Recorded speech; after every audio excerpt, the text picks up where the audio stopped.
Assalamualaikum warahmatullahi wabarakatuh. Perkenalkan, nama saya Novel Farezi. Pada kesempatan kali ini, kami dari kelompok 13 akan mempresentasikan makalah kami yang berjudul Uji Validitas dan Reliabilitas Instrumen Penelitian.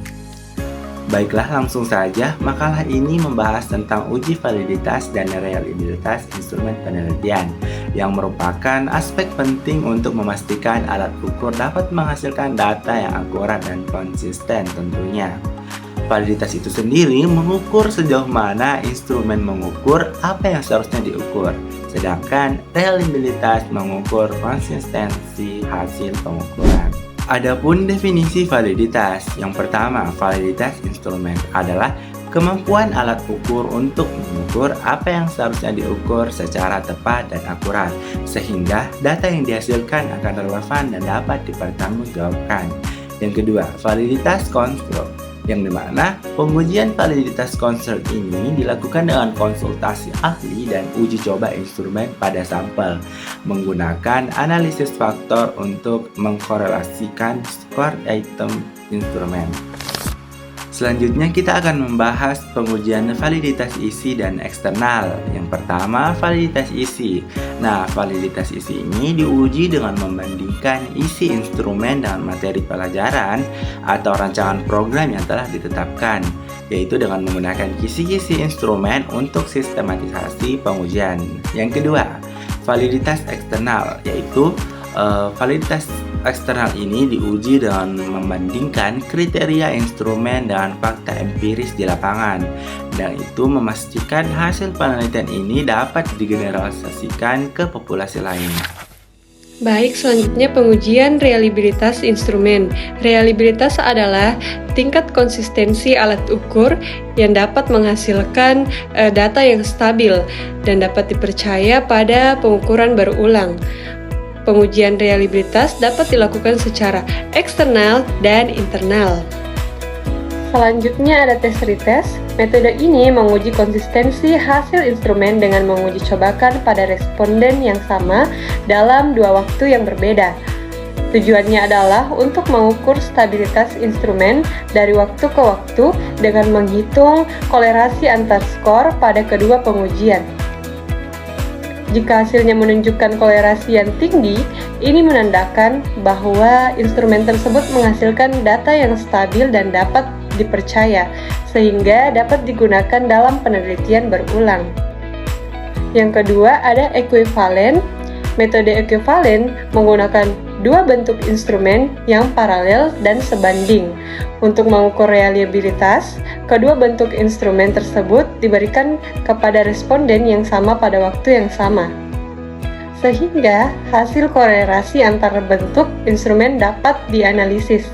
Tujuan dari metode ini adalah memastikan bahwa dua versi instrumen yang berbeda namun setara menghasilkan hasil yang konsisten dan dapat dipertukarkan.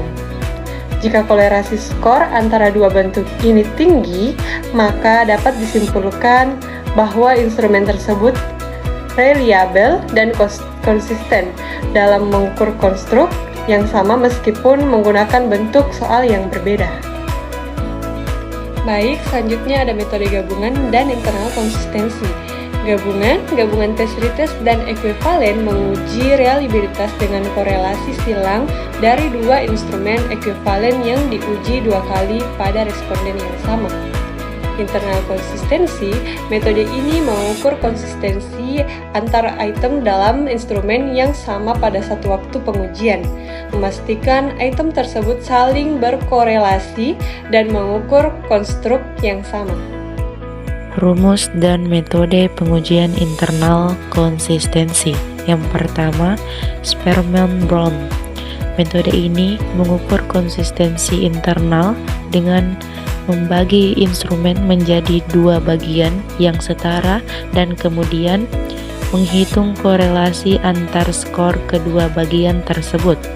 Yang kedua, KR20 dan KR21. KR20 dan KR21 adalah rumus khusus yang digunakan untuk menghitung reliabilitas instrumen pada data dikotomi seperti benar salah atau ya tidak. Yang ketiga, ANOVA-Hodge. Metode ini menggunakan analisis varians atau ANOVA untuk mengestimasi reliabilitas internal instrumen. Selanjutnya, metode Cronbach-Salva. Cronbach-Salva adalah metode paling populer untuk mengukur reliabilitas internal instrumen dengan item skala bertingkat seperti skala Likert. Metode ini mengestimasikan kekuatan kolerasi antar item dalam instrumen sehingga dapat mewujudkan seberapa konsisten instrumen tersebut dalam mengukur variabel yang sama. Pengujian dilakukan dengan 1 kali uji coba instrumen dan analisis statistik untuk memastikan konsistensi dan keandalan pengukuran variabel yang sama. Metode ini sangat penting dalam penelitian sosial dalam psikologi untuk memastikan bahwa instrumen yang digunakan dapat dipercaya dan hasilnya dapat direplikasi pada pengujian berikut. Baik, terima kasih. Dan yang terakhir, kesimpulan dan pentingnya validitas serta reliabilitas itu apa sih? Yang pertama, validitas yaitu menjamin instrumen mengukur aspek yang tepat dan relevan sesuai dengan tujuan penelitian. Yang kedua, reliabilitas yaitu memastikan instrumen itu menghasilkan data yang konsisten dan stabil pada pengukuran berulang. Nah, penerapannya itu yang mana?